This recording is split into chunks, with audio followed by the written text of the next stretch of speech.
সন্ত ৰামপাল গুৰু মহাৰাজ হৈছে এনে এজন মহাপুৰুষ যিজনে নিজৰ সত্য ভক্তি, তত্ত্ব জ্ঞান, কৰুণা আৰু সেৱাৰ বলত সমাজত এক নতুন আদৰ্শ বলবৎ কৰিছে। সন্ত ৰামপাল গুৰু মহাৰাজৰ নেতৃত্বত তেওঁৰ সকলো সৎলোক আশ্ৰমে কৰা বিস্ময়কৰ সমাজ কল্যাণমূলক কামে সমাজখনক সোণালী ভৱিষ্যতৰ এক নতুন আশা দেখুৱাইছে। সন্ত ৰামপাল গুৰু মহাৰাজৰ পৰা নাম দীক্ষা গ্ৰহণ কৰাৰ পিছত লাখ লাখ লোকৰ কৰ্কট ৰোগ, এইডছ আদি দুৰাৰোগ্য ৰোগ নিৰাময় হ'ল। সন্তজনাৰ জ্ঞানৰ পৰা অনুপ্ৰাণিত হৈ তেওঁৰ অনুগামীসকলে লাখ লাখ ইউনিট ৰক্তদান কৰে। সন্তজনাই লাখ লাখ ভগ্নী কন্যাৰ যৌতুকমুক্ত বিয়াৰ আয়োজন কৰালে। সন্তজনাই লাখ লাখ মানুহক ড্ৰাগছ আসক্তিৰ পৰা মুক্ত কৰিলে। কোটি কোটি ধ্বংসপ্ৰাপ্ত পৰিয়াল শান্তিত লাগিল। সন্তজনাৰ আশ্ৰমত সমাৱেশৰ সময়ত বিনামূলীয়া চকুৰ চিকিৎসা আৰু দন্ত চিকিৎসাৰ ব্যৱস্থা কৰা হয়। সন্ত ৰামপাল গুৰু মহাৰাজৰ দ্বাৰা পৰিৱেশ সুৰক্ষাৰ উদ্দেশ্যে সময়ে সময়ে বৃহৎ পৰিসৰত বৃক্ষৰোপণ কৰা হয়। সন্তজনাই আৰ্তজনক তাৎক্ষণিক সকাহ দিবলৈ এম্বুলেন্স সেৱা আৰম্ভ কৰিছিল। সন্তজনাই তেওঁৰ অনুগামীসকলক তেওঁলোকৰ শৰীৰ দান কৰিবলৈ অনুপ্ৰাণিত কৰে, যাতে মানৱতাৰ সেৱা আৰু চিকিৎসা ক্ষেত্ৰত উন্নতি কৰিব পৰা যায়। সন্ত ৰামপাল গুৰু মহাৰাজৰ সকলো আশ্ৰমত প্ৰতিদিনে বিনামূলীয়া ধৰ্মভোজৰ আয়োজন কৰা হয়, য'ত প্ৰতিবাৰেই প্ৰতিটো জাতি, প্ৰতিটো ধৰ্মৰ মানুহে একেলগে বহি ভোজন কৰে।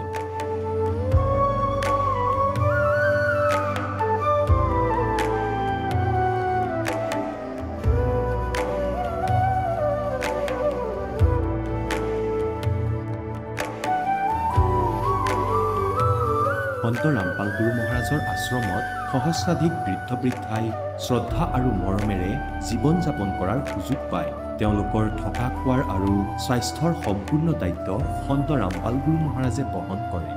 অনাথ শিশুৰ বাবে সন্ত ৰামপাল গুৰু মহাৰাজৰ সকলো আশ্ৰম বিশেষ বৰদানতকৈ কম নহয়, য'ত তেওঁলোকক শিক্ষা, সংস্কাৰ আৰু ভৱিষ্যতৰ বাবে উন্নত সুবিধা প্ৰদান কৰা হয়।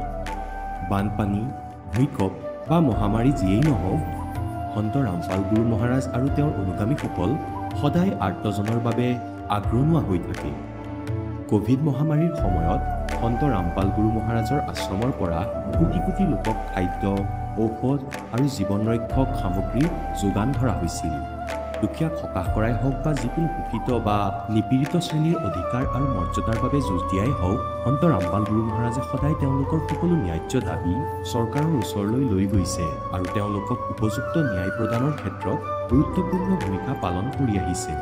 সমাজত আধ্যাত্মিক আৰু সামাজিক মূল্যবোধৰ প্ৰতি সজাগতা অনাৰ প্ৰতিটো পদক্ষেপতে সন্ত ৰামপাল গুৰু মহাৰাজ মানৱতাৰ প্ৰকৃত সেৱক হিচাপে প্ৰমাণিত হৈছে। সন্ত ৰামপাল গুৰু মহাৰাজৰ জীৱনে আমাক শিকাইছে যে প্ৰকৃত সেৱা সেইটোহে যিটো নিস্বাৰ্থভাৱে কৰা হয়। আহক আমিও এই মহান সন্তজনৰ এই মহান সেৱাৰ কামত যোগ দিওঁ আৰু সন্ত ৰামপাল গুৰু মহাৰাজৰ পৰা নাম দীক্ষা লৈ আমাৰ জীৱন ধন্য কৰি তোলোঁ।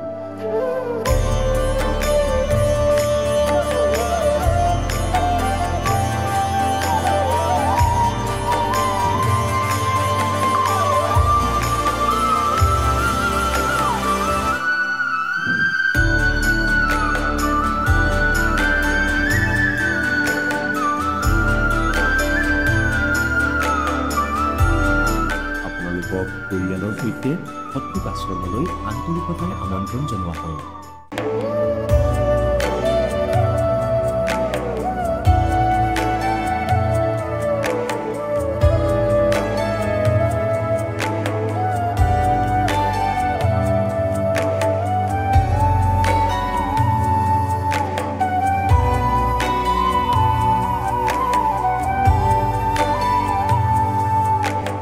গীতাৰ অধ্যায় 15 শ্লোক 16 আৰু 17 তিনিজন প্ৰভুৰ উল্লেখ আছে।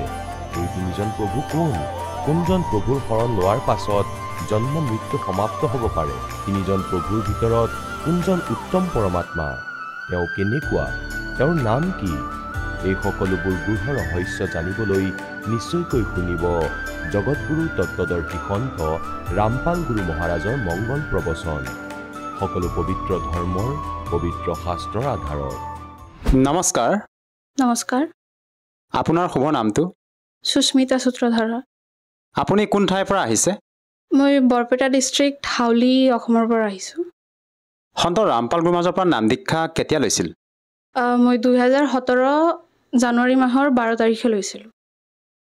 তেখেতৰ পৰা নাম দীক্ষা লোৱাৰ আগতে আপুনি অন্য কিবা ভক্তি সাধনা কৰিছিলনে? হয়, বহুতো সাধনা চলি আছিলে, যেনেকুৱা ঘৰৰ মানে ডাঙৰ জ্যেষ্ঠসকলে যেনেকুৱাকৈ সাধনা কৰে, কিবা কিবি কৰে, সেইবিলাকেই চলি আছিলে। আপুনি যিহেতু আপোনাৰ সমাজত প্ৰচলিত পৰম্পৰাগত আপুনি ভক্তি সাধনা কৰি আছিলে, তেনে ক্ষেত্ৰত আপুনি সন্ত ৰামপাল গুৰুমাজৰ শৰণলৈ কিয় আহিব লগা হ'ল? আচলতে মই তেতিয়া 10মান শ্ৰেণীত পঢ়ি আছিলোঁ আৰু আমাৰ তাতে ৰাস মেলা হয়। ৰাস মেলাত গৈ পেলাই দেউতাই এখন কিতাপ পালে, তেতিয়া ভকতসকলে সেৱা কৰি আছিলে। মই বাৰু নাজানিছিলোঁ, কিন্তু ৰাতি আহি পেলাই যেতিয়া ক'লে যে কিতাপ এখন পাইছোঁ, পঢ়ি চাওঁ, মই সিমান ভালদৰে নাজানো যিহেতু সৰু আছিলোঁ। তেতিয়া আকৌ দেউতাই পঢ়ি পেলাই, দেউতাই যিহেতুকে কিতাপ চিতাপ নপঢ়ে, এনেকুৱা মানুহ, তেওঁ কিতাপ পঢ়ি পেলাই ক'লে যে নাই, জ্ঞানটো ভাল আছে। আকৌ সাধনা টিভিৰ খোজ পালে, মানে সাধনা চেনেলত আমাৰ গুৰুজী সৎসং দিয়ে এতিয়া, তেতিয়া ক'লে যে ভাল জ্ঞান বুজাইছে, ইয়াৰ পৰা নম্বৰ পাত লোৱাচোন। নম্বৰ লোৱাৰ পিছত তাতে কল কৰিলোঁ। কল কৰাৰ পিছত বৰবালা আশ্ৰম দিল্লীত পালোঁ। তাতে ক'লে যে ঠিক আছে, তোমালোকৰ ওচৰে পাজৰে এনেকুৱাকৈ অসমত এখন নামদান কেন্দ্ৰ আছে, নাহৰকটীয়া বুলি। নাহৰকটীয়া এতিয়া ক'ত হয়? ডিব্ৰুগড়ত হয়, অসমৰ উজনি অসম হয়। তেতিয়া ক'তো যাই পোৱা নাই, মানে আমাৰ পৰিবাৰৰ পৰিস্থিতি এনেকুৱা, মানে আমি ক'তাও ফুৰিবলৈ নাযাওঁ। তেতিয়া ক'লে যে ঠিক আছে, আমি যাই পেলাই নামদান ল'ব লাগে, যিহেতু জ্ঞান ভাল লাগিছে, কিন্তু যাওঁ কেনেকৈ? এতিয়া ইতিমধ্যে কি হ'ল, আমাৰ ওচৰতে আৰু এজন ভগতৰ ঘৰ, তেতিয়া তাতে পুস্তক সেৱাৰ কাৰণে গাড়ী গৈছে। পুৱা উঠি পেলাই কয় যে গুৰুজীৰ সৎসংগৰ হেৰিবিলাক চলি আছে নেকি? যিহেতু মা আৰু দেউতা মানে আধ্যাত্মিকভাৱে তেওঁলোকে বহুত জড়িত আছিলে সেইসকলৰ লগত, মোৰ মা বেছিকৈ। আকৌ তেওঁ ক'লে যে, দেউতাক ক'লে ঠিক আছে আপুনি যাওক, মানে চাই আহকচোন কি হৈ আছে, আৰ্মি কেম্পৰ সিফালে কি হৈ আছে। দেউতাই যাই পেলাই নাহে, যিজন মানুহে গা নোধোৱাকৈ একো নাখায়, তেতিয়া তাৰে গুৰুজীৰ ভগতসকলৰ লগত মানে জ্ঞান চৰ্চা কৰি পেলাই তেওঁ নাম ল'বলৈ সাজু হৈছে। এতিয়া আমাৰ ঘৰৰ পৰা চবকে মাতিলে যে আহা তোমালোকে, এনেকুৱাকৈ সঁচাকৈ গুৰুজীৰ পুস্তক সেৱাৰ গাড়ী আহিছে, ইয়ালৈ অকণমান আহি পেলাই জ্ঞানবিলাক বুজি যোৱা।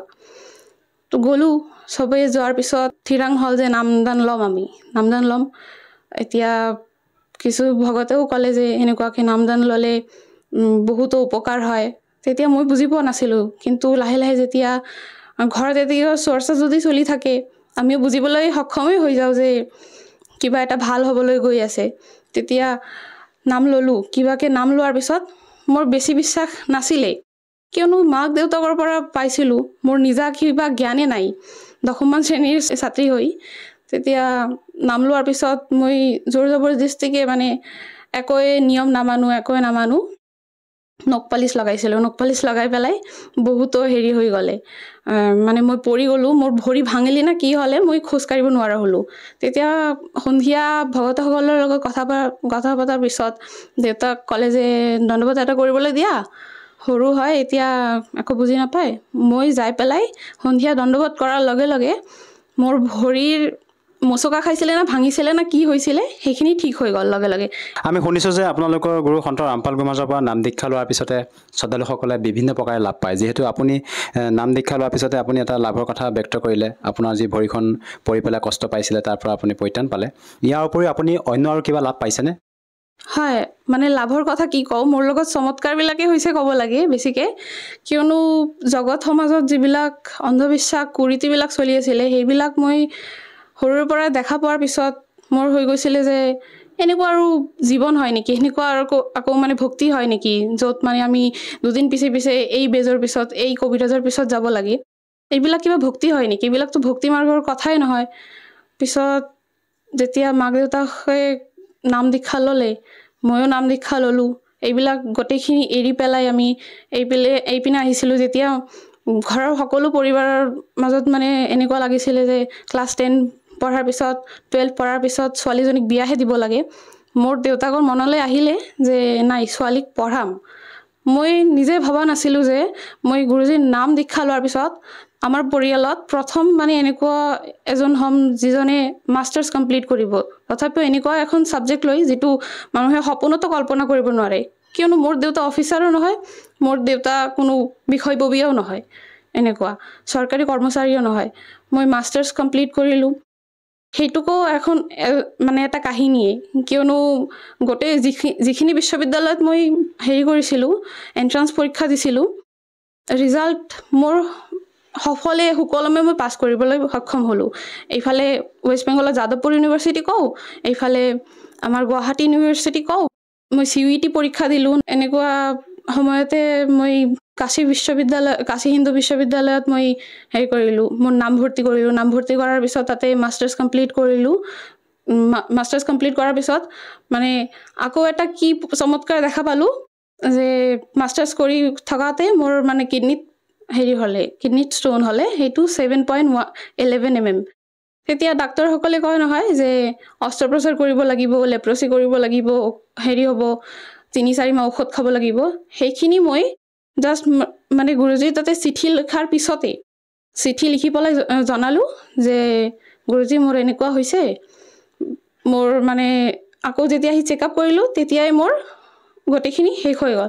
মানে 7.11 mm পাথৰ এখন মানে ষ্ট'নখিনি গলিবলৈ কিমান সময় লাগে, কিন্তু মোৰ বেছি সময় নালাগিলে, 30 দিনমানহে ঔষধ খাইছিলোঁ। তাৰপিছত মোৰ একেবাৰে পৰিত্ৰাণ পাই গ'লোঁ।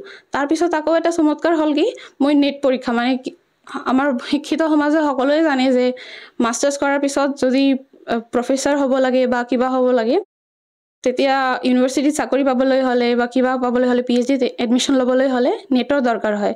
মই পৰীক্ষা দিছিলোঁ কিন্তু সফল হোৱা নাই। গুৰুজীৰ তাতে আৰ্জি লগাই পেলাই মই এবাৰ যেতিয়া পৰীক্ষা দিলোঁ তেতিয়া মই নেটত সুকলমে পাছ কৰিলোঁ, সেইটোও ভাল নম্বৰ লৈ। এইটো গোটেইখিনি গুৰুজীৰ চমৎকাৰেই হয়। মই লাভৰ কথা কি ক'ম, মোৰ আধ্যাত্মিক লাভো বহুত, কিয়নো মোক্ষ প্ৰাপ্তিৰ ৰাস্তাখিনি পাইছোঁ আমি সমাজৰ যি কুৰীতি সেইখিনি এৰিবলৈ পাইছোঁ।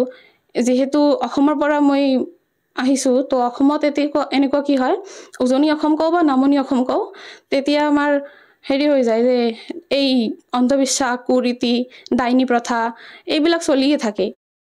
এইখিনিৰ পৰা মই পৰিত্ৰাণ পাইছোঁ।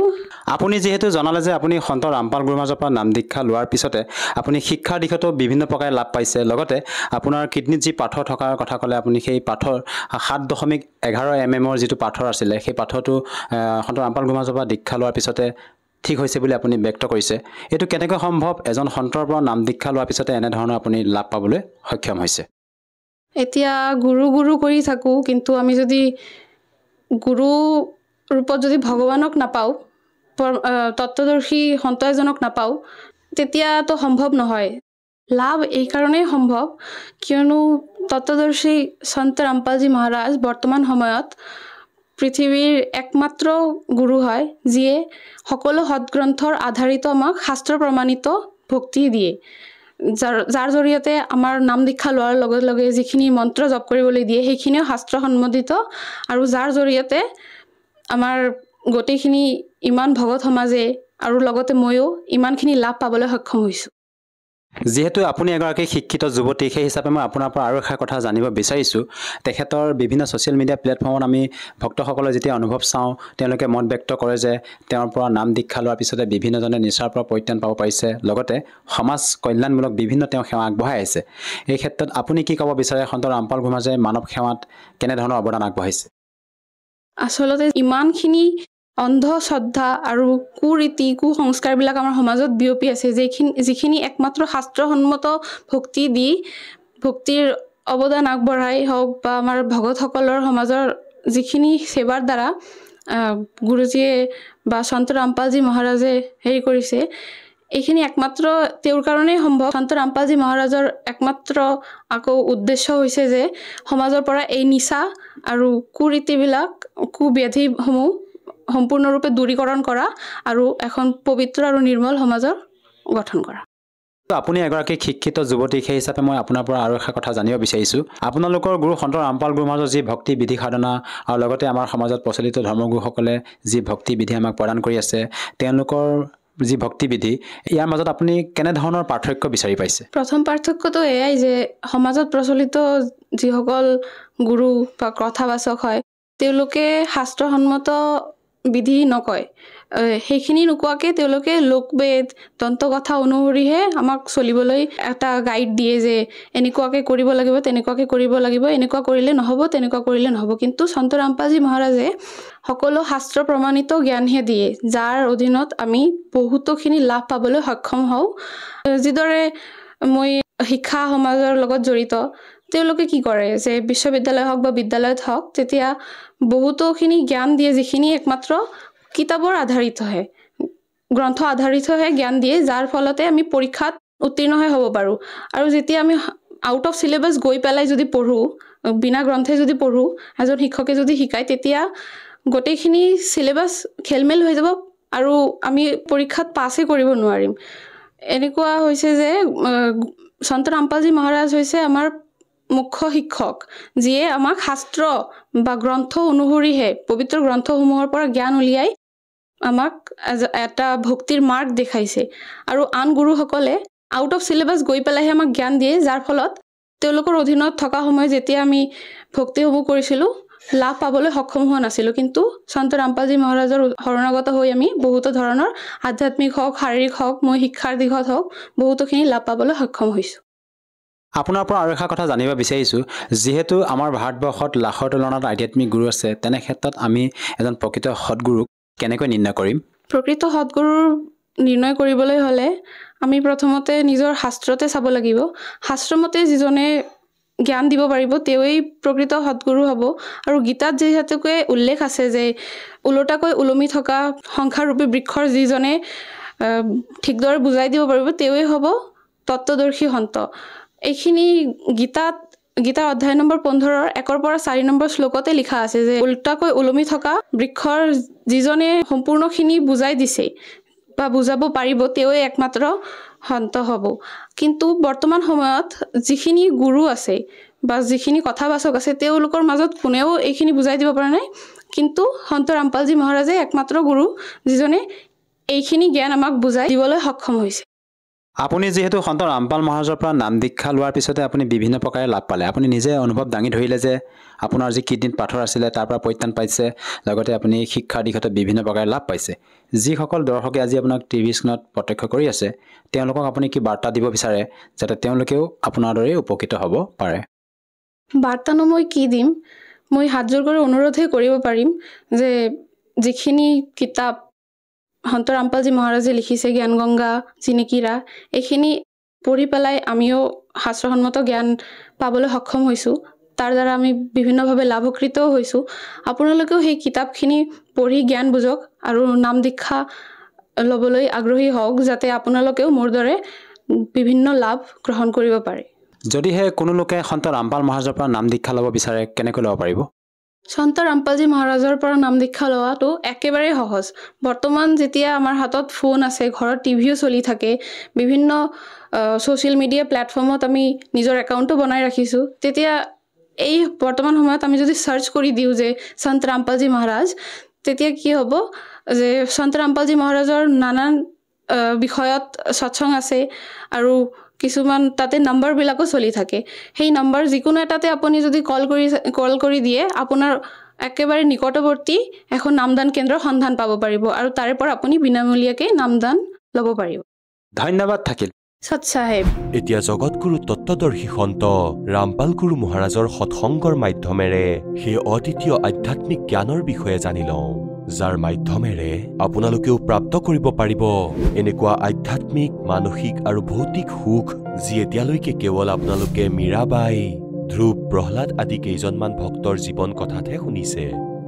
এতিয়া শুনক তত্ত্বদৰ্শী সন্তৰ সৈতে শাস্ত্ৰ অনুকূল ভক্তি সৎসংগ, এনেকুৱা অদ্বিতীয় আধ্যাত্মিক জ্ঞান, যাৰ প্ৰমাণ আছে সকলো ধৰ্মৰ সকলো পবিত্ৰ শাস্ত্ৰত। পৰমাত্মাৰ বিধানৰ সৈতে পৰিচিত হোৱাৰ পাছত ভক্তৰ এই স্থানৰ কোনো বস্তুৰ প্ৰতি আসক্তি নাথাকে। তেওঁ কেৱল জৰা আৰু মৰণৰ পৰা ত্ৰাণ পাবলৈ প্ৰয়াস কৰে। জৰা মানে বৃদ্ধাৱস্থা, কাৰণ এই মানৱ জীৱনৰ আটাইতকৈ ডাঙৰ দুখময় জীৱন, দুখময় সময় হ'ল এই বৃদ্ধাৱস্থা। আৰু মৰণ হ'ল আটাইতকৈ বেয়া, মৰণ মৃত্যু। চাওক, আপোনাৰ ল'ৰা আছে, পৰিয়াল আছে, সম্পৰ্কীয় আছে, ধন সম্পদ আছে, গাড়ী আছে, ঘৰ আছে, কিন্তু 1 মিনিটত মৃত্যু হৈ যায়। আপুনি মৃত্যু হোৱাটো নিবিচাৰে, শেষ নিশ্বাসলৈকে বিচাৰে মৃত্যু নহয়, কিন্তু এইটো কম্পালচৰি। যেতিয়া জ্ঞান হৈ যাব, এই মৃত্যুক আমি পাহৰি যাম, এই মৃত্যুটো এবাৰ হ'বই, কিন্তু ইয়াৰ পাছত আৰু কেতিয়াও নমৰোঁ। এনেকুৱা লোকলৈ গুচি যাম য'ত জৰা আৰু মৰণ নাই, না বৃদ্ধাৱস্থা আছে আৰু না তাত মৃত্যু আছে। तो जरा मरण मोक्षाय यतन्ति ते तत्परम विदुः। তেওঁ সেই পৰমাত্মাৰ সৈতে পৰিচিত, যিজনে কেৱল জৰা আৰু মৰণৰ পৰা ত্ৰাণ পোৱাৰ প্ৰয়াস কৰে। 8ম অধ্যায়ৰ 1ম মন্ত্ৰত গীতাত প্ৰশ্ন কৰিছে যে সেই কিম তৎ ব্ৰহ্ম। গীতাৰ জ্ঞানদাতাই 8ম অধ্যায়ৰ 3য় মন্ত্ৰত কৈছে যে সেইজন পৰম অক্ষৰ ব্ৰহ্ম। উত্তম পুৰুষেতো অন্য 15 নম্বৰ অধ্যায়ৰ 17 নম্বৰ শ্লোকত এইটো লিংক হৈ গ'ল। তেওঁ পৰম অক্ষৰ ব্ৰহ্ম, এজনতো অক্ষৰ পুৰুষ, অক্ষৰ ব্ৰহ্ম কোৱা বা অক্ষৰ পুৰুষ। এতিয়া সেই অক্ষৰ ব্ৰহ্মও নাশৱান, তেওঁ হ'ল পৰম অক্ষৰ ব্ৰহ্ম। তেওঁ কোন হয়? তেওঁ কবিৰ দেৱ হয়, তেওঁ কবিৰ পৰমেশ্বৰ, যিজন 3য় লোকত থাকে আৰু তাৰ পৰা খোজকাঢ়ি গতি কৰি ইয়ালৈ আহে, যিজন বাৰাণসীত কাশী চহৰত এজন ধানকৰ ভূমিকাত 120 বছৰ বসবাস কৰি এজন তত্ত্বদৰ্শী সন্তৰ ভূমিকা পালন কৰি সশৰীৰে আহিছিল, সশৰীৰে গুচি গৈছিল। তেওঁ পৰম অক্ষৰ ব্ৰহ্ম, তেওঁ সত্যনাৰায়ণ পৰমাত্মা। बोलो सतगुरुदेव।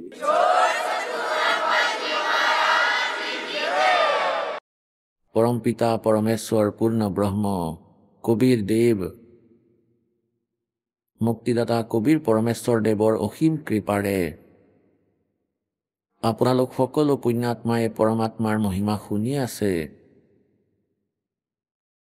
आपे आरती आपे साजे, आपे किंगर आपे बाजे, आपे ताल झांझनकारा, आप नचे आप देखण हारा। পৰমেশ্বৰ তেওঁ পূৰ্ণ ব্ৰহ্ম, তেওঁ সকলো প্ৰাণীৰ পিতা, তেওঁ কুলৰ মালিক, তেওঁ সচখণ্ডত বাস কৰে, তেওঁ নৰ আকাৰ, তেওঁ মনুষ্য সদৃশ শৰীৰৰ। সেই পৰমাত্মাই তাৰ পৰা গতি কৰি নিজৰ মৰমীয়াল আত্মাসকলক যথাৰ্থ জ্ঞান দিবৰ বাবে আহে।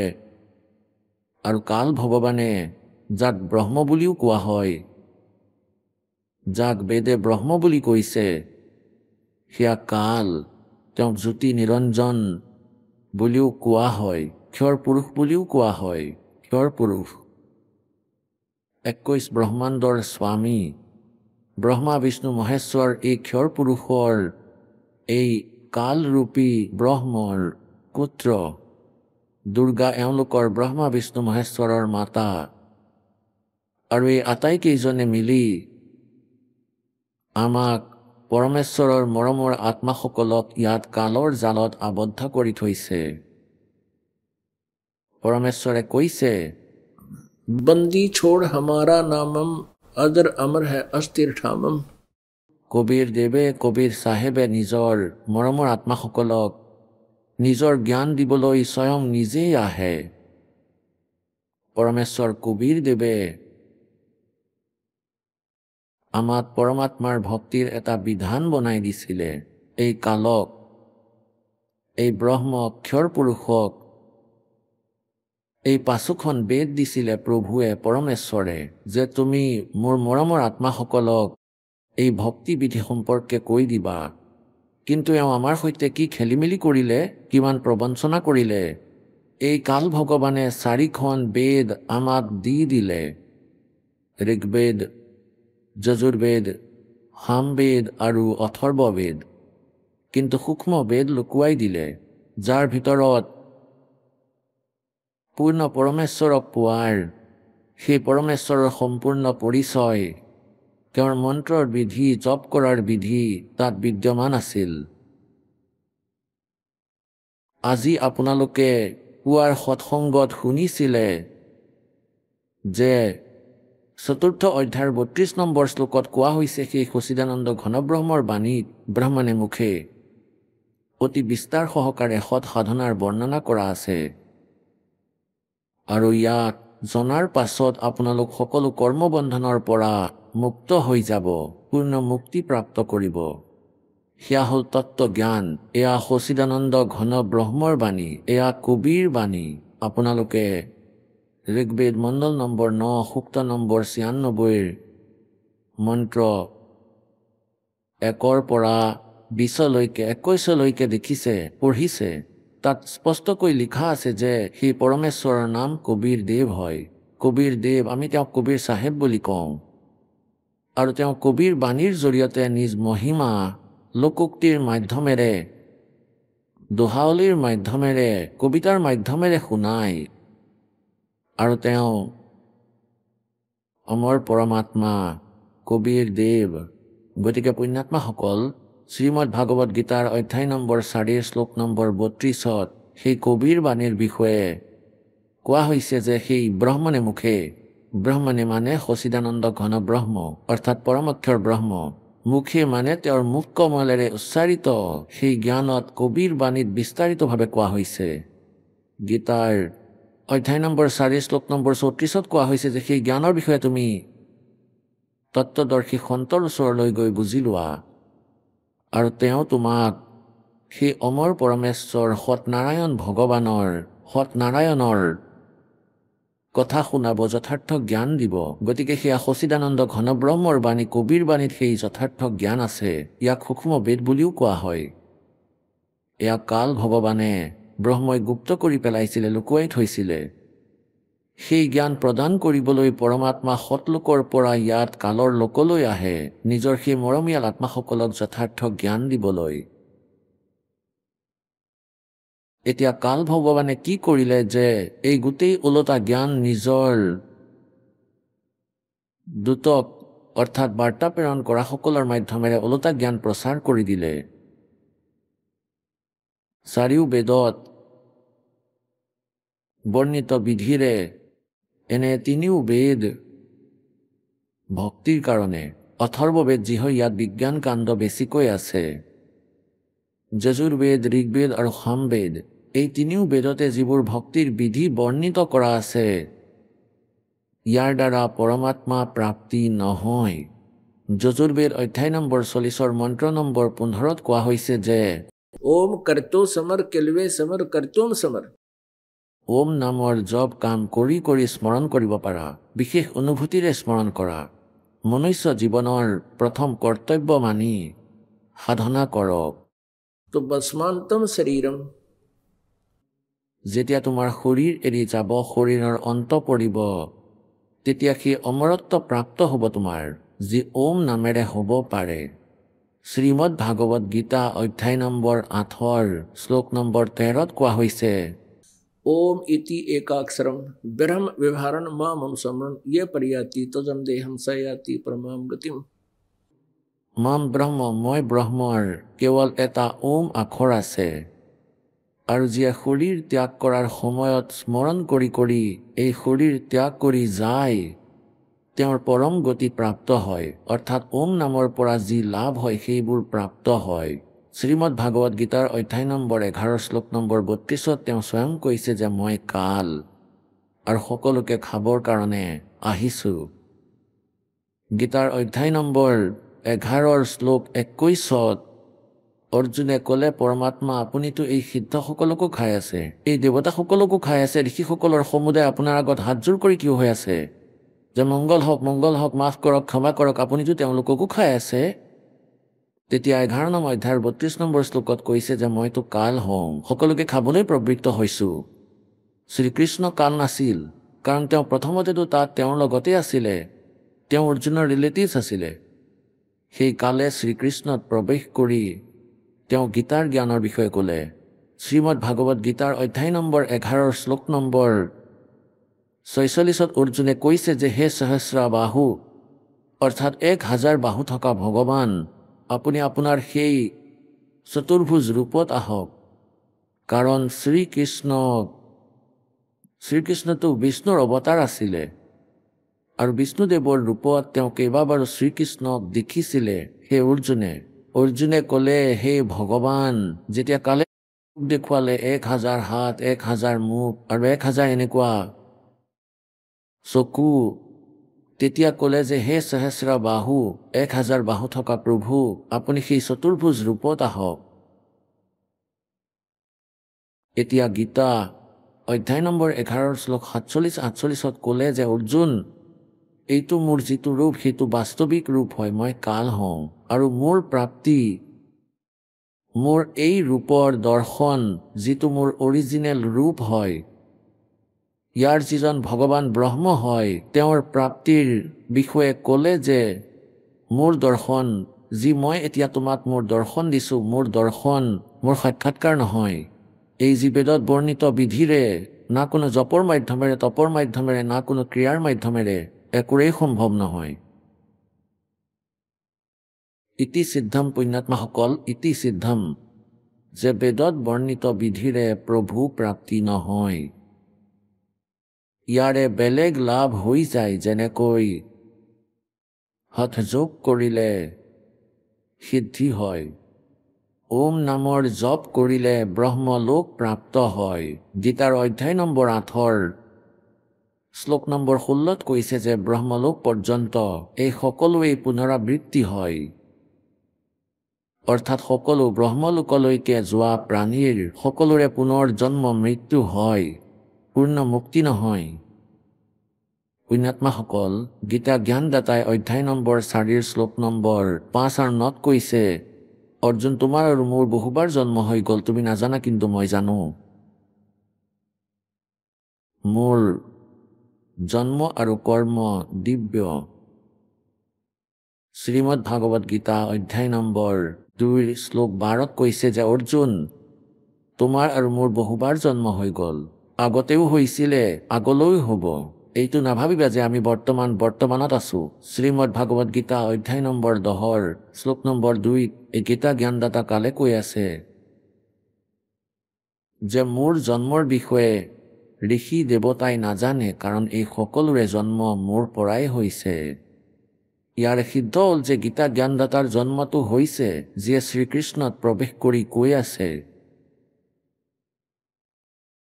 কিন্তু ব্ৰহ্মা বিষ্ণু মহেশ্বৰ তেওঁৰ উৎপত্তিৰ লগত পৰিচিত নহয়, কাৰণ তেওঁলোক তেওঁৰ পুত্ৰ।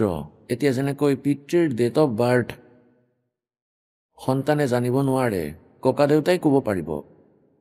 গতিকে পৰমেশ্বৰ কবীৰদেৱে এওঁলোক সকলোৰে জন্মপত্ৰ পৃথক পৃথকভাৱে খুলি কৈছে, আপুনি সৃষ্টি ৰচনাৰ বিষয়ে শুনিছে, পুস্তক বনাই থোৱা হৈছে, তাত পঢ়িছে, তেন্তে সেই পৰমেশ্বৰে আহি এই সকলোৰে জন্ম মৃত্যু স্থিতি আৰু তেওঁলোকৰ সামৰ্থ্যৰ বিষয়ে আমাক ক'লে, আমাক জ্ঞান দিলে পৰমাত্মাই। গতিকে কোৱাৰ অৰ্থ এইটোৱেই যে বেদত বৰ্ণিত বিধিৰে পৰমাত্মা প্ৰাপ্ত হোৱা নাই। সিদ্ধিবোৰ আহিল, এটম বোম তৈয়াৰ হ'ল আৰু আকৌ ব্ৰহ্মলোকলৈকে গৈ পুনৰ নিজৰ পুণ্যক শেষ কৰি 84 লাখ জনীত, পশু জনীত, চৰাই জনীত ঘূৰি ফুৰি থাকে। এয়া ইয়াৰ অটল বিধান। যেতিয়ালৈকে আমি শ্ৰীমদ ভাগৱত গীতাৰ অধ্যায় নম্বৰ 17 শ্লোক নম্বৰ 23 বৰ্ণিত সেই মন্ত্ৰ ওম তৎসৎ, ওমটো ব্ৰহ্মৰ, তৎ হ'ল পৰব্ৰহ্মৰ আৰু সৎ এয়া পৰম অক্ষৰ ব্ৰহ্মৰ।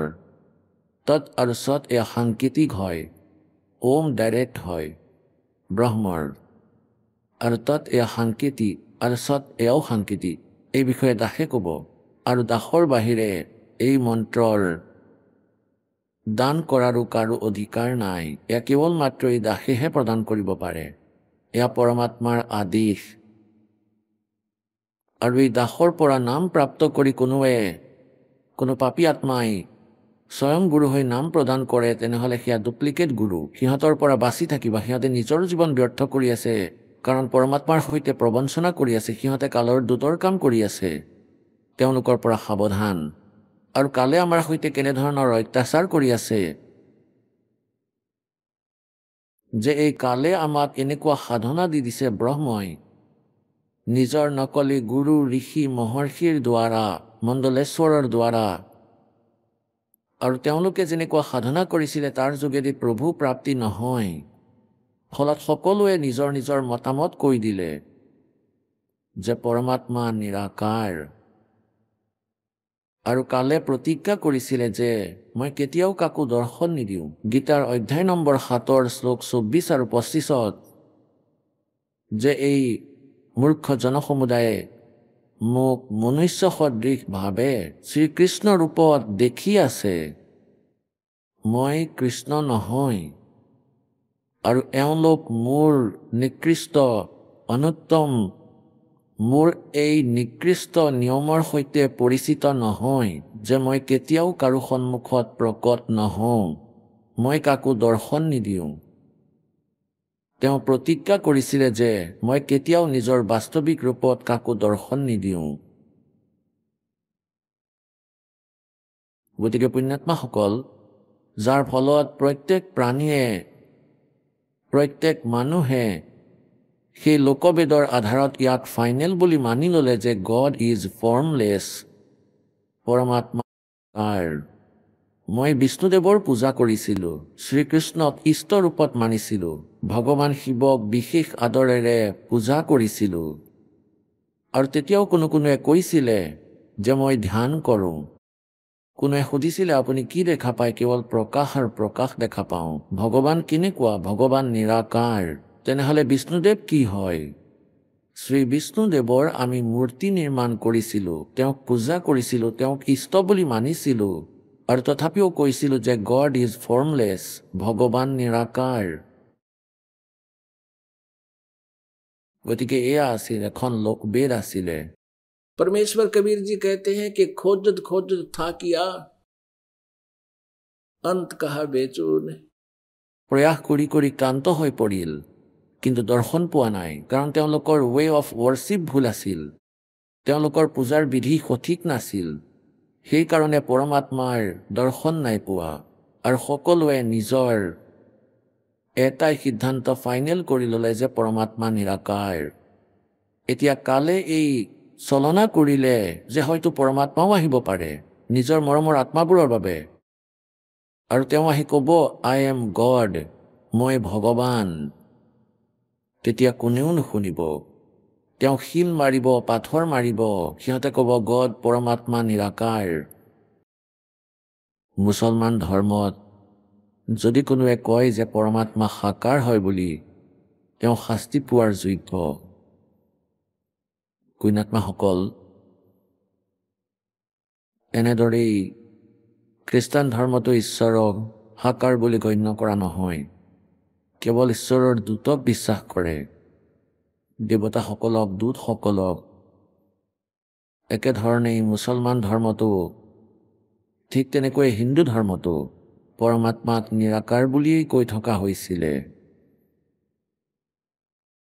এনেদৰেই শিখ ধৰ্মতো নিৰংকাৰ কহতো য়ে নিৰংকাৰ, য'ত নেকি পৰমাত্মা সাকাৰ হয়, মনুষ্য সদৃশ হয়, সশৰীৰৰ হয়, তেওঁৰ নাম কবীৰ। গতিকে পুণ্যাত্মাসকল, যেতিয়া পৰমেশ্বৰ ইয়ালৈ আহিছিলে, এই কাল ভগৱানে পৰমাত্মাৰ এটা কথাও আমাক শুনিবলৈ দিয়া নাছিল। এই নকলি গুৰু, সন্ত, ঋষি, মহৰ্ষিয়ে কৈছিল যে পৰমাত্মাটো নিৰাকাৰ হয়, এই শিপিনীয়ে মিছা কথা কৈ আছে, আৰু তেওঁ নিজকে ভগৱান বুলি কৈছে, আৰু ব্ৰহ্মা, বিষ্ণু, মহেশ্বৰক নাশৱান বুলি কৈ আছে, দেৱতাৰ নিন্দা কৰি আছে। এওঁৰ কথা মন নিদিবা। হিন্দুসকলে কয় এওঁ মুছলমান, মুছলমানসকলে কৈছিলে এওঁ হিন্দু, এওঁৰ কথা নুশুনিবা। আৰু পৰমাত্মাই কৈছিলে हिंदू और मुसलमान के बीच में मेरा नाम कबीर और आत्म उद्धार कारणे अवगत धरा शरीर। তেওঁ কৈছে হিন্দু আৰু মুছলমানৰ মাজত মোৰ নামেই কবীৰ, আৰু তোমালোকৰ কল্যাণ কৰিবলৈ অবিগত সেই পূৰ্ণ পৰমাত্মাই কবীৰ ৰূপত প্ৰকট হয়, কিন্তু আমাৰ বুদ্ধিয়ে কাম কৰা নাছিলে। পুণ্যাত্মাসকল, পৰমেশ্বৰ কবীৰদেৱ আৰু মহৰ্ষি ৰামানন্দ দেৱৰ এটা সৎসংগ হৈছিল, তেওঁলোকৰ মাজত বিচাৰ বিবেচনা হৈছিল, আধ্যাত্মিক জ্ঞান চৰ্চা হ'ল। কবিৰ পৰমেশ্বৰ দেৱে এই মহৰ্ষি ৰামানন্দ পণ্ডিত দেৱৰ শিষ্য বিবেকানন্দ দেৱক এটা প্ৰশ্ন কৰিছিলে। তেওঁ সৎসংগ কৰি আছিলে আৰু যি স্বামী ৰামানন্দ দেৱ আছিলে তেওঁ বিষ্ণুদেৱৰ উপাসক আছিলে, বিষ্ণুদেৱক ঈশ্বৰ বুলি মানিছিলে।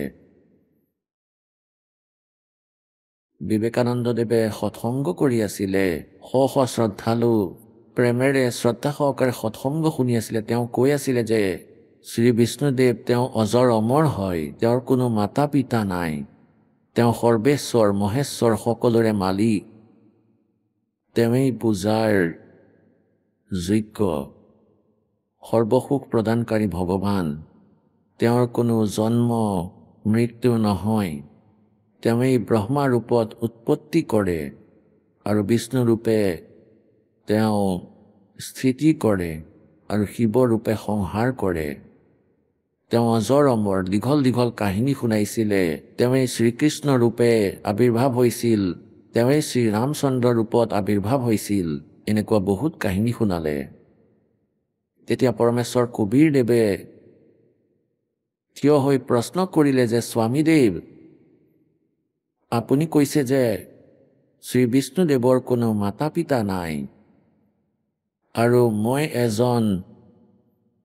এজন ব্ৰাহ্মণে পঢ়ি আছিল, কথা শুনাই আছিল, মই তেখেতৰ পৰা শুনিলোঁ যে শ্ৰী বিষ্ণুদেৱৰ জন্ম ভগৱান শিৱ আৰু পাৰ্বতীৰ পৰা হৈছে।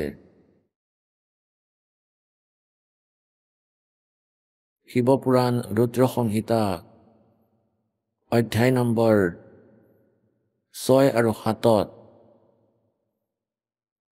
আপুনি কৈছে অজৰ অমৰ বুলি, তেওঁৰ কোনো মাতা পিতা নাই, অনুগ্ৰহ কৰি এই শংকাৰ সমাধান কৰক।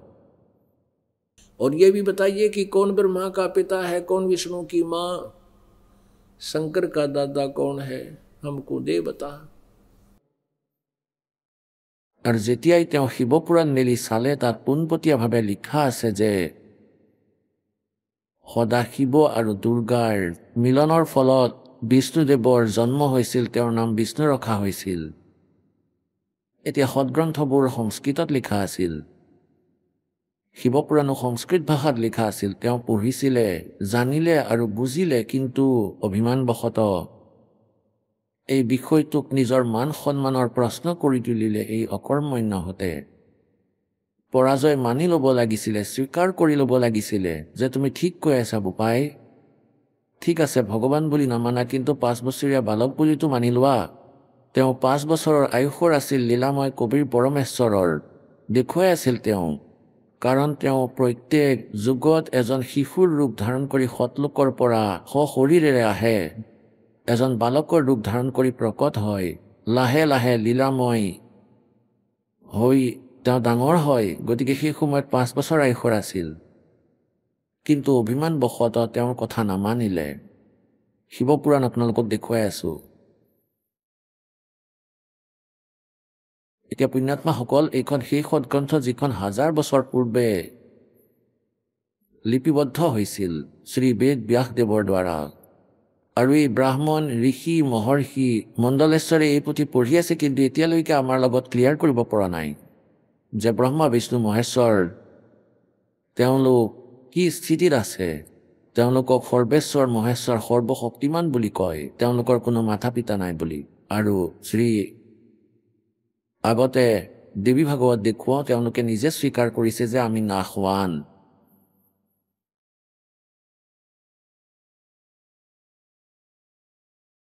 পুণ্যাত্মাসকল, পৰমাত্মাক পোৱাৰ আৰু পূৰ্ণ মুক্তি লাভ কৰা একেবাৰেই সহজ বিষয়, একেবাৰে সহজ, আটাইতকৈ ইজি।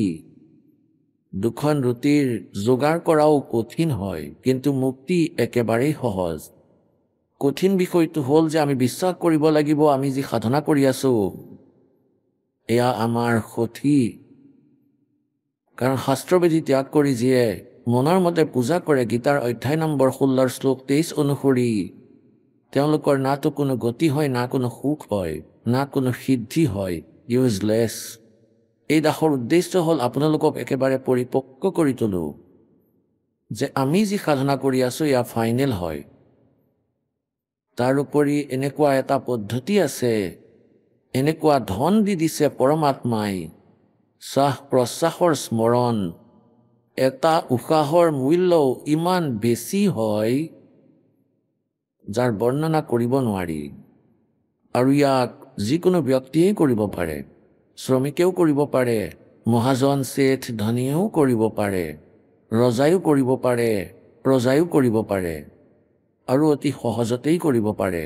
কিন্তু আমাৰ ওপৰত যিবোৰ বাধা আছে, সকলোতকৈ ডাঙৰ বাধা আমাৰ ওপৰত এইটো আছে যে সংসাৰে যিবোৰে সাধনা কৰি আছে, ক্ৰিয়া কৰ্ম কৰে, তেওঁলোকে শাস্ত্ৰবিধি ত্যাগ কৰি লোকবেদৰ আধাৰত কৰি আছে আৰু আমি সেইবোৰ নকৰোঁ।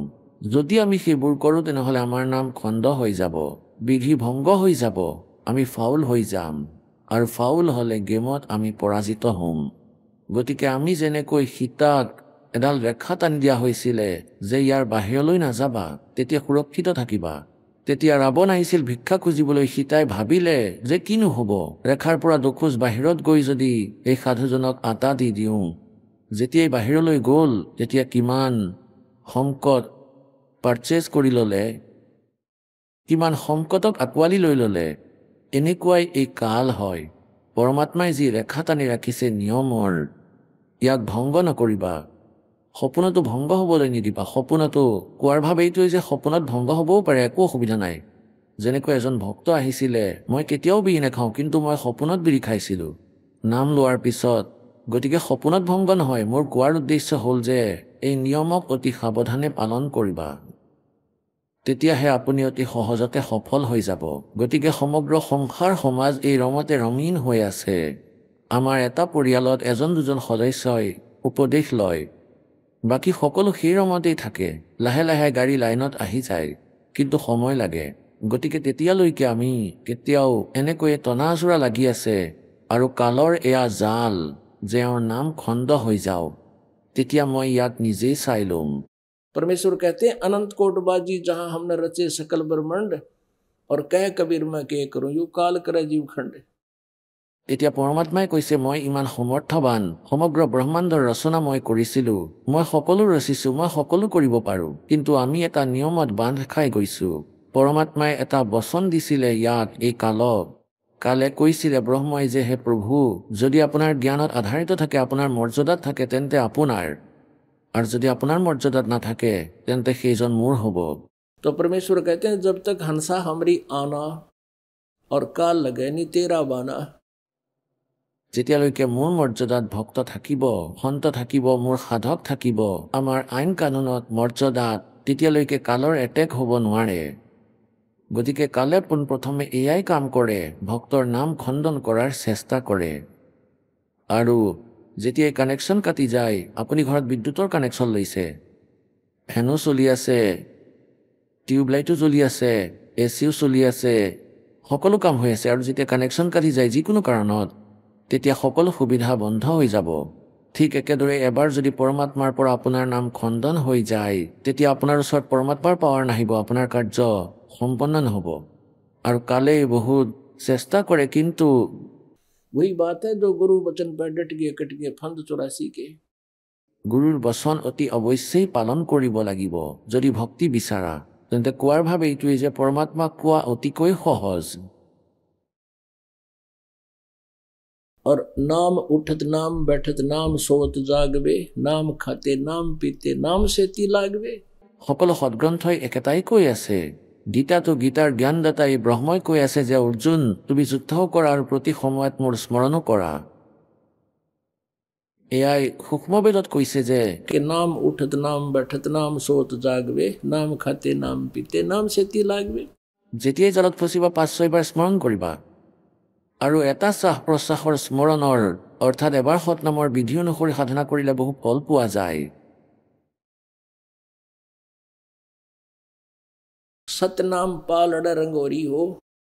পাল্লাৰ এটা ফালে তুমি সৎনামৰ স্মৰণ তোলা, और 14 लोग चढ़ावे राम रंगोरी हो আৰু 3 লোক এই পৃথিৱী স্বৰ্গ আৰু পাতাল লোক 5 सिंह धरे रंगोरी हो और तो ना तुलाया राम रंगोरी हो এদিনত 400-500 বাৰ জপ কৰা এক শ্বাস প্ৰশ্বাসৰ স্মৰণত তুমি চেট হৈ পৰিবা কিন্তু আমি কি কৰি আছো আমাৰ লগত বেছি সুবিধা হয় যেনেকৈ পৰিয়ালৰ সকলোৱে নাম লোৱা নাই তেওঁলোকৰ ওপৰত বিপদ অহা দেখিলে আমি শবাৰ প্ৰাৰ্থনা জনাওঁ মনে মনে তেতিয়া তেওঁলোকেও সহাৰি পায় আপোনাৰ এই উপাৰ্জনৰ পৰা আহক আমি এতিয়া সেই শ্ৰদ্ধালুসকলৰ অনুভৱবোৰ জানো যিসকলে জগতগুৰু তত্ত্বদৰ্শী সন্ত ৰামপাল গুৰু মহাৰাজৰ পৰা দীক্ষা প্ৰাপ্ত কৰিছে তথা তেওঁ কোৱা ভক্তি মাৰ্গ এওঁলোকে অৱলম্বন কৰি আছে বাইদেউ নমস্কাৰ নমস্কাৰ কি নাম হয় আপোনাৰ ৰমা শৰ্মা ক'ৰ পৰা আহিছে গাঁও সুনি জিলা চিমলা হিমাচল প্ৰদেশ ৰামপালদেৱ মহাৰাজৰ পৰা নাম দীক্ষা কেতিয়া ল'লে 16 জুন 2018 2018 চনৰ পৰা আপুনি ৰামপালদেৱ মহাৰাজৰ সৈতে জড়িত হয় কিন্তু 2014 পৰাই সন্ত ৰামপালদেৱ মহাৰাজ জেলত আছে গতিকে আপুনি নাম দীক্ষা কেনেকৈ ল'লে হয় মই তেওঁৰ সৎসংগ শুনিছিলোঁ আৰু তেওঁৰ সৎসংগৰ পৰা প্ৰভাৱিত হৈ আৰু মানুহৰ অভিজ্ঞতাও শুনিলোঁ যি তেওঁলোকৰ লাভ হৈছিলে সেইবোৰ দেখি তাৰপিছত ময়ো নাম দীক্ষা ল'লোঁ সন্ত ৰামপালদেৱ মহাৰাজৰ পৰা নাম দীক্ষা লোৱাৰ আগতে আপুনি কি ভক্তি সাধনা কৰিছিল ময়ো সাধাৰণ ভক্তিয়ে কৰিছিলোঁ যেনেদৰে আন মানুহবোৰে কৰে যেনে ধৰক শিৱ ভগৱানৰ ভক্তি কৰিছিলোঁ আৰু ব্ৰত ৰখা সকলো ধৰণৰ ভক্তি কৰিছিলোঁ আৰু সকলো পূজাও কৰিছিলোঁ কিন্তু মই তাৰ পৰা একো লাভ পোৱা নাই কোনো সাধু সন্তৰ লগতো আপুনি জড়িত আছিল নেকি নাই নাছিলোঁ সন্ত ৰামপালদেৱ মহাৰাজৰ পৰা নাম দীক্ষা কেনেকৈ ল'লে সন্ত ৰামপালদেৱ মহাৰাজৰ বিষয়ে আপুনি কেনেকৈ জানিলে সন্ত ৰামপালদেৱ মহাৰাজৰ বিষয়ে মই মোৰ পেহী তেওঁৰ পৰা গম পালোঁ মই মোৰ মাৰ লগত তেওঁলোকৰ ঘৰলৈ গৈছিলোঁ তাতে সৎসংগ শুনিছিলোঁ তাৰপিছত মোৰ মনলৈ ভাৱ আহিল যে ময়ো সৎসংগ মানে যেতিয়া তাত মানুহবোৰে ক'লে মোৰ এনেকুৱা লাভ হ'ল তেতিয়া মোৰ PGIত চিকিৎসা চলি আছিল তেওঁলোকে ক'লে যে তুমিও লৈ লোৱা মই ভাবিলোঁ যে এইবিলাক নিয়ম মই কৰিব নোৱাৰোঁ তেওঁলোকে ক'লে যে তুমি প্ৰথমে অলপ দিন চাই লোৱা কৰি চোৱা যদি কিবা পাৰ্থক্য পোৱা তেতিয়া ল'বা তেতিয়া মই 17 জুনত নাম দীক্ষা ল'লোঁ এনেকুৱা কিনো কথা হ'ল যে সন্ত ৰামপালদেৱ মহাৰাজৰ পৰাহে নাম দীক্ষা ল'ব লগা হ'ল আপুনি জানিছিল নে সন্ত ৰামপালদেৱ মহাৰাজ জেলত আছিল হয় তাৰ পিছতো আপুনি সন্ত ৰামপালদেৱ মহাৰাজৰ পৰা নাম দীক্ষা ল'লে হয় মই বহুত চিন্তাত আছিলোঁ বেমাৰৰ লগত বহুত যুঁজি আছিলোঁ 3 বছৰ হৈ গৈছিল একেৰাহে সমস্যাত ভোগা মোৰ ব্ৰেষ্টৰ প্ৰব্লেম আছিল আৰু তৃতীয় ষ্টেজ গৈ পাইছিলে মোৰ কেঞ্চাৰ মই বহুত চিন্তাত আছিলোঁ ঘৰৰ মানুহেও মোক লগ দিয়া নাছিল কেঞ্চাৰৰ সমস্যা আছিল আপোনাৰ হয় ক'ত দেখুৱাইছিলে আপুনি কেঞ্চাৰ ছাৰ মোৰ চিকিৎসা IGMCত চলি আছিল এইখন ক'ত আছে চিমলা স্ন'ডনত ইয়াৰ বাহিৰে মোৰ এটা অপাৰেশ্যন হৈছিল 2 বছৰ আগতে তাৰপিছত অপাৰেশ্যনৰ পিছতো একো প্ৰভাৱ নপৰিল তাৰপিছত 9 জানুৱাৰীত মোৰ অপাৰেশ্যন হ'ল তাৰপিছত 15 দিনৰ পিছত তাৰপিছত দ্বিতীয়বাৰ মোৰ কেঞ্চাৰ আৰম্ভ হ'ল প্ৰথমে এটাত আছিলে তাৰপিছত ইটোটো হ'ল ডক্টৰে কি কৈছিলে ডক্টৰসকলে কৈছিলে যে আপুনি ভাল পাব কিন্তু অপাৰেশ্যন কৰিব লাগিব তাৰপিছত তেওঁলোকে অপাৰেশ্যনৰ ডেট দিছিলে কিন্তু মই মানা কৰি দিছিলোঁ যে মই নকৰাওঁ তাৰপিছত ঔষধ খাবলৈ ধৰিলোঁ তেতিয়া মোৰ সমস্যা বেছিহে হৈ গ'ল তাৰপিছত মই PGI লৈ গুচি গ'লোঁ PGI লৈ যোৱাৰ পিছত মই এসপ্তাহ ঔষধ খালোঁ তাৰ পৰাও একো লাভ নহ'ল তাৰপিছত মই সেইখিনি সময়ৰ মাজতে সৎসংগলৈ গৈছিলোঁ তাতে মই সৎসংগ শুনিলোঁ তাৰপিছত 2 দিন মই জব কৰিলোঁ সন্ত ৰামপালদেৱ মহাৰাজৰ জব কৰিলোঁ জ্যোতি জ্বলোৱা নাছিলোঁ মই কাৰণ মই ভাবিছিলোঁ মই এইবোৰ নিয়ম কৰিব নোৱাৰিম তাৰপিছত নাম লোৱাৰ পিছত পেহীয়ে মোক ফোন কৰিলে সুধিলে যে তুমি কেনেকৈ ভক্তি কৰিছা তাৰপিছত মই ক'লোঁ যে ভক্তিটো মই কৰি আছোঁ কিন্তু নিয়মবোৰহে কৰিব পৰা নাই কাৰণ মই দৃঢ় নাছিলোঁ যে পালন কৰিব পাৰিম তেতিয়া মোক তেওঁ ক'লে যে তুমি চাকি জ্বলোৱা দণ্ডবত কৰা তেতিয়া লাভ হ'ব তোমাৰ তাৰপিছত 19ত মোৰ অপাৰেশ্যন আছিলে PGIত তাৰপিছত মই গৈছিলোঁ PGI তেতিয়া আমাৰ পেহীসকলো চণ্ডীগড়লৈ গৈছিলে তেতিয়া তেওঁলোকে কৈছিলে যে আমি ৰোহটাকলৈ যাওঁ মোৰ ডক্টৰো হেদিনা হঠাৎ ছুটি লৈ গুচি গ'ল ক'লে যে যোৱা যদি ব'লা আমাৰ লগত তেতিয়া মই তেওঁলোকৰ লগত হেদিনাই ৰোহটাকলৈ গ'লোঁ আৰু হেদিনা মই ইমান শক্তি পালোঁ যে খালী ভৰিৰে গোটেই ৰোহটাকখন ঘূৰিলোঁ আৰু সঁচাকৈ য'ত মই এখোজো দিব পৰা নাছিলোঁ তাতে মই গোটেই ৰোহটাকখন খালী ভৰিৰে খোজকাঢ়িলোঁ আৰু তাৰপিছত যেতিয়া মই ঘৰলৈ আহিলোঁ মোৰ ঔষধ তেতিয়াই বন্ধ কৰি দিলোঁ আৰু মই চাকিও জ্বলালোঁ মৰ্যাদাত ভক্তিও কৰিলোঁ তাৰপিছত মই 25 দিনত গম পালোঁ আৰু মোৰ সকলো প্ৰব্লেম দূৰ হৈ গ'ল যি অপাৰেশ্যন হ'ব লগা আছিলে তাৰ তাৰিখো আগুৱাই গ'ল তাৰপিছত মই আকৌ গ'লোঁ PGI তাত টেষ্ট হ'ল আৰু টেষ্টবোৰ ক্লিয়াৰ আছিলে আৰু মোৰ যিটো কেঞ্চাৰ তৃতীয় ষ্টেজত আছিলে সেইটো কেঞ্চাৰ মোৰ শেষ হৈ গ'ল। এয়া কেনেকৈ হ'ব পাৰে? এইটো অসম্ভৱ কথা। মানুহে এই কথাটোত একেবাৰে বিশ্বাস নকৰিব। আচলতে আমাৰো এইটো কথাত বিশ্বাস হোৱা নাই যে কোনো ঔষধ অবিহনে আপোনাৰ কেঞ্চাৰ ভাল হৈ গ'ল, য'ত নেকি আপুনি কৈছে 3rd ষ্টেজত আছিল। হয়, যিসকলে মোৰ কথা শুনি আছে মই তেওঁলোকক এইটোৱে ক'ব বিচাৰোঁ, যি লাভ মই পাইছোঁ আপোনালোকেও পাব পাৰে। ভগৱান সন্ত ৰামপালদেৱ মহাৰাজৰ সৎসংগ শুনক। একো ঔষধ নোখোৱাকৈ, একো চিকিৎসা নকৰাকৈ কেনেকৈ ভাল হ'ব পাৰেনো? মন্ত্ৰ জপ কৰি কেঞ্চাৰ ঠিক হোৱা কথাটো কোনো ব্যক্তিয়ে এই কথাটো বিশ্বাস কৰিব নোৱাৰিব। ছাৰ, মই এইটোৱে ক'ব বিচাৰিম যে আপুনি সন্ত ৰামপালদেৱ মহাৰাজৰ সৎসংগ শুনক, তেওঁৰ শব্দবাণী শুনক, তাৰ পৰাই আপুনি গম পাব। আৰু তেওঁৰ ভক্তি মৰ্যাদাত থাকি কৰক। কোনো ব্যক্তিয়ে যদি ভেৰিফাই কৰিব বিচাৰে যে আপোনাৰ কেঞ্চাৰ আছিলে, তেন্তে কেনেকৈ গম ল'ব পাৰিব যে আপোনাৰ সঁচাকৈ কেঞ্চাৰ আছিলে? ছাৰ, মোৰ ওচৰত সকলো ডিটেইল আছে, সকলো ৰিপৰ্ট আছে। মই সেইবোৰ দেখুৱাব পাৰোঁ আৰু ক'বও পাৰোঁ। ছাৰ, এয়া মোৰ আল্ট্ৰাচাউণ্ডৰ ৰিপৰ্ট। মোৰ পেটৰ যি আল্ট্ৰাচাউণ্ড হৈছিলে, মোৰ পেটত ডাঙৰ কিবা সমস্যা আছিলে আৰু সন্ত ৰামপালদেৱ মহাৰাজৰ শৰণলৈ গৈ মোৰ এইটো প্ৰব্লেম ছল্ভ হৈ গ'ল। তাৰপিছত মোৰ ব্ৰেষ্টত প্ৰব্লেম আছিলে 3 বছৰৰ পৰা, এয়া তাৰ ক্লিয়াৰেঞ্চৰ ৰিপৰ্ট এইটো, তাৰ আল্ট্ৰাচাউণ্ডৰ। ইয়াত মোৰ সকলো টেষ্ট আছে। যিবোৰ মোৰ টেষ্ট হৈছিলে তাৰ সকলোবোৰ ৰিপৰ্ট, সকলোবোৰ ঠিকে আছে আৰু বৰ্তমান মোৰ শৰীৰ একেবাৰে সুস্থ হৈ আছে। মই শুনি থকাসকলক এইটোৱে ক'ব বিচাৰিম যে আপোনালোকে এবাৰ সন্ত ৰামপালদেৱৰ সৎসংগ শুনক আৰু তেওঁৰ জ্ঞান গংগা কিতাপখন পঢ়ক, জীৱনৰ সুগম পথ পঢ়ক, তাৰ পৰা আপুনি নিজে অনুভৱ কৰিব পাৰিব। সেই ডক্টৰক লগ পাব পাৰিমনে? কোনোবা ডক্টৰৰ নাম মনত আছেনে আপোনাৰ? হয়, প্ৰথমৰ পৰাই মোক ডক্টৰ বেনাৰ্জীয়ে চিকিৎসা কৰি আছিলে ৰিপনত, তাৰপিছত IGMC, তাৰপিছত PGI ডক্টৰ দিব্যা মেম, তাতে মোৰ চিকিৎসা হৈছিলে আৰু বৰ্তমান 7 মাহৰ পৰা মোৰ সকলো ঔষধ বন্ধ কৰিছোঁ আৰু মই সুস্থ। আকৌ টেষ্ট কৰাৰ পিছত ডক্টৰে কি কৈছিলেনো? তেওঁলোকৰ এইটো ৰিয়েকশ্যন আছিলে যে এয়া কেনেকৈ হ'ব পাৰে, এয়া চমৎকাৰ। কিন্তু মই তেওঁলোকক কৈছিলোঁ যে মই সদায় ঔষধ খাই আছোঁ, বাকী মই একো নক'লোঁ। আপুনি ডক্টৰক কৈছিলে যে আপুনি ঔষধ খাইছিলে, কিন্তু আপুনি কোনো ঔষধ খোৱা নাছিলে। মই 17 জনতে ঔষধ খোৱা বন্ধ কৰি দিছিলোঁ। তেতিয়াৰ পৰা মই এটা ঔষধো খোৱা নাই, কিন্তু এতিয়ালৈকে মই ঠিকেই আছোঁ। লাভ মোৰ বহুত হৈছে সন্ত ৰামপালদেৱ মহাৰাজৰ পৰা। পেটৰ বিষ আছিলে, সেইটো ঠিক হ'ল। অপাৰেশ্যন হৈছিল পেটৰ, সেয়াও সফল হ'ল। তাৰপিছত মোৰ যিটো দ্বিতীয় অপাৰেশ্যন হ'ব আছিলে ব্ৰেষ্টৰ, সেইটোও নহ'ল। কিন্তু তেওঁলোকতো বহুত আচৰিত হৈ যাব যিসকলে কয় যে সেইজন সন্তটো জেলত আছে, তেওঁ বেলেগকনো কি লাভ দিব য'ত নেকি আপোনাৰ কেঞ্চাৰো ঠিক হৈ গৈছে। আপুনি কি ক'ব বিচাৰিব এই বিষয়ে? এই বিষয়ে এইটোৱে ক'ব বিচাৰিম যে আপোনালোকে সন্ত ৰামপালদেৱ মহাৰাজৰ সৎসংগ শুনক, তেওঁৰ জ্ঞান গংগা কিতাপ আছে, জীৱনৰ সুগম পথ কিতাপ আছে, কিতাপবোৰ পঢ়ক, তাৰ পৰাই আপোনালোকে জ্ঞান পাব। আৰু আপুনি এনেকৈ ভাবে নেকি যে আপুনি সন্ত ৰামপালদেৱ মহাৰাজৰ শৰণলৈ যদি নাহিলে হয়, আন সন্তৰ ওচৰলৈ গ'ল হয়, তেতিয়াও আপুনি ঠিক হ'ল হয়? নাই, মই কেতিয়াও সুস্থ হ'ব নোৱাৰিলোঁ হয়, কিয়নো মই বহুত পূজা কৰিলোঁ, বহুত যাদু মন্ত্ৰ কৰি থৈছিল মোক, সেইবোৰো ঠিক হ'ল। বহুত ধাৰ লৈ থৈছিলোঁ মানুহৰ পৰা, এইবাবেই যেন মই ভাল হ'ব পাৰোঁ, কিন্তু মোৰ একো লাভ নহ'ল। সন্ত ৰামপালদেৱৰ শৰণলৈ যোৱাৰ পিছত মোৰ পৰিয়াল, মোৰ শৰীৰ সকলোবোৰ ঠিকে আছে, মোৰ ল'ৰা ছোৱালী সকলো ঠিকে আছে। নহ'লে মোৰ ঘৰত সদায় কাজিয়া মাৰপিট আৰু মই সদায় কেতিয়াবা ক'ৰবাত বিষ, কেতিয়াবা ক'ৰবাত, সেইবোৰো ঠিক হ'ল। মোক শুনি থকাসকলক এইটোৱে বাৰ্তা দিব বিচাৰিম যে আপোনালোকে সন্ত ৰামপালদেৱৰ শৰণলৈ যাওক। টিভিত যি হালধীয়া শাৰী আহে তাৰ পৰা নাম লওক, ফোন নম্বৰ লওক, জ্ঞান গংগা কিতাপখন লওক, জীৱনৰ সুগম পথ সেইখন পঢ়ক, তাৰ পৰা আপুনি নিজে গম পাব। চাওক, এনেকুৱা বহুত মানুহ আছে যিসকলে কেঞ্চাৰত আক্ৰান্ত হৈছে আৰু লাখ লাখ টকা পানীৰ দৰে বোৱাই পেলাইছে, কিন্তু তথাপিও তেওঁলোক সুস্থ নহয়। কিন্তু আপুনিতো কেৱল মন্ত্ৰ জপ কৰিয়ে লাভ পাই গ'ল।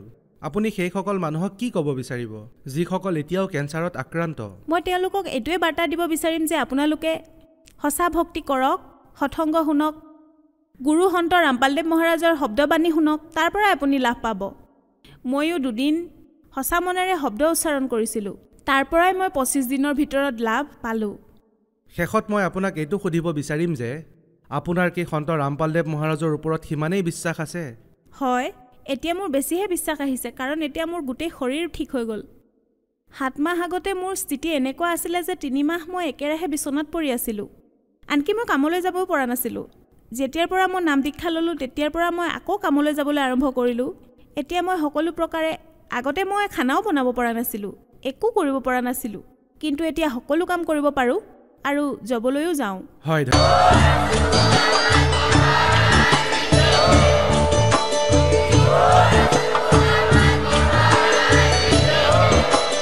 আপুনি শুনি আছিলে জগতগুৰু তত্ত্বদৰ্শী সন্ত ৰামপাল গুৰু মহাৰাজৰ মংগল প্ৰবচন।